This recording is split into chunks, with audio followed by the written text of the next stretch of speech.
notion of self changes with age. So as you get older, how you look at yourself changes. So what you learn, what you do, how you build is going to affect how you look at yourself as you grow. Self-build up. You want to build yourself up positively, because you can self-build negatively. Because remember, knowing yourself is complicated because there's a lot of selves, and people might be confused at that. There's a lot of selves. You got the individual self. That's what makes you unique.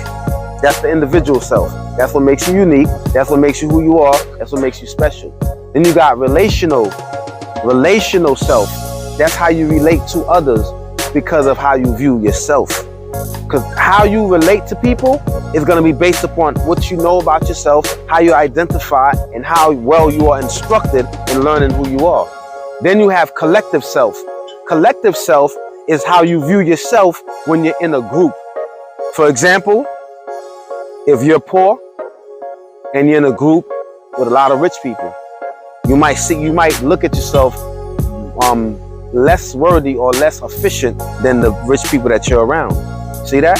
But if you are confident and you know yourself, then you're going to understand that there's no price and no value that anybody can have that can cause you to think less of yourself. Remember that. And then you also have what?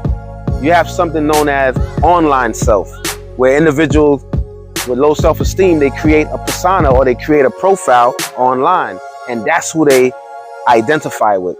There's people, you meet them, you'll be surprised how they look nothing like their profile. That's why catfish is so popular.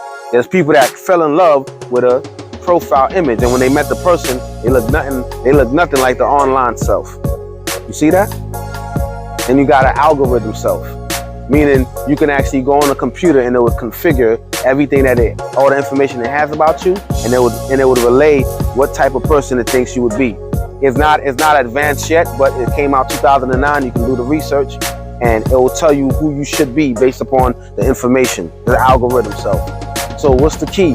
Know yourself. But to know yourself, to identify who you are, you must have knowledge. And to have knowledge, you need instruction.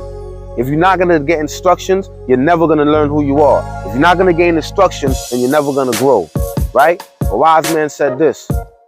He said, if you gain instruction, you will gain knowledge. It's that simple. If you gain instruction, you will gain knowledge. If you cross the river together, then the crocodile won't bite you. You understand? That's instruction. If you're alone, if you fall, who helps you up? Nobody. So self-identity is very important. Self-awareness, mental awareness. So self-awareness is key. That goes into identity. So that's what we're breaking down, and that's the class. Know yourself, learn others, learn yourself, learn others, and then you're going to be able to communicate. But you have to learn yourself, and you got to be able to communicate to yourself so you can effectively communicate to everybody else. So you don't have to be afraid to express your feelings, afraid to express when you want to say no. So now you know when somebody don't want to say no, they give into peer pressure because they have not identified with who they are and who they're supposed to be. That's why people start doing drugs, because why? The peers are doing it. That's what? Collective identity, collective self. So what happened?